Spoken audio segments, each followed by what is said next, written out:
Un des mécanismes importants de la biosynthèse des bases puriques concerne l'activation par phosphorylation en fait, d'une cétone et puis l'attaque nucléophile qui va résulter et le réarrangement qui s'ensuit. Donc le mécanisme en fait qui est décrit ci-dessous va se répéter plusieurs fois, on l'a vu ensemble lors de ce premier cours. On va redétailler un petit peu plus puisque en fait il apparaît dès la troisième étape de la biosynthèse de l'IMP où, comme vous pouvez le constater, eh bien, c'est la glycine, ici représentée en rouge, qui va subir par l'action de la gare synthétase cette étape d'activation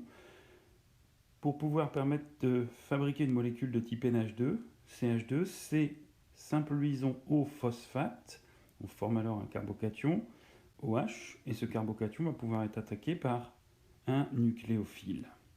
Cette attaque nucléophile, ici en violet, eh bien, conduit à l'éjection et à l'élimination de phosphate inorganique et à la création après réarrangement eh bien, de la liaison covalente entre le nucléotide et le carbocation. On obtient donc par ici, comme par exemple ici, la glycinamide ribonucléotide. On va retrouver le même phénomène à la cinquième étape de la biosynthèse de l'IMP. Vous voyez qu'à partir de F-GAR, ici représenté en noir, par la F-GAR aminotransférase, même principe,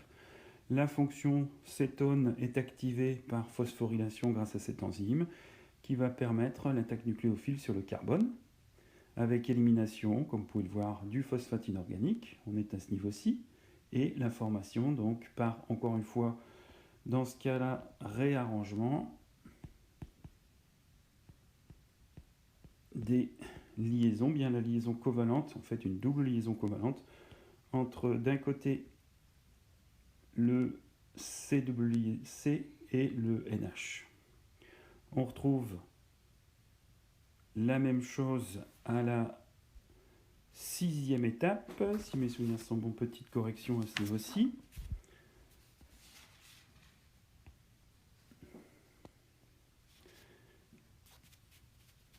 Où F-GAM, qu'on vient de fabriquer précédemment, eh bien, est transformé par l'intermédiaire de l'enzyme qui va nous permettre de fabriquer l'air, l'amidoimidazole ribonucléotide, donc c'est-à-dire l'air synthétase, ici. Toujours de la même manière, par le même principe, l'activation cette fois-ci de la fonction cétone portée par le CHO à ce niveau-ci,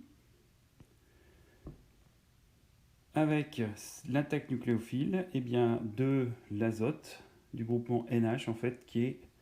au sein même de la molécule de F-GAM pour permettre justement, après réarrangement et libération de phosphate inorganique, la formation de l'air. On retrouve le même type de réaction, et je vous laisse y regarder de près, au niveau de la huitième étape de la biosynthèse de l'IMP, et aussi également pour la synthèse de l'AMP et du GMP, avec respectivement ce mécanisme au niveau de la première étape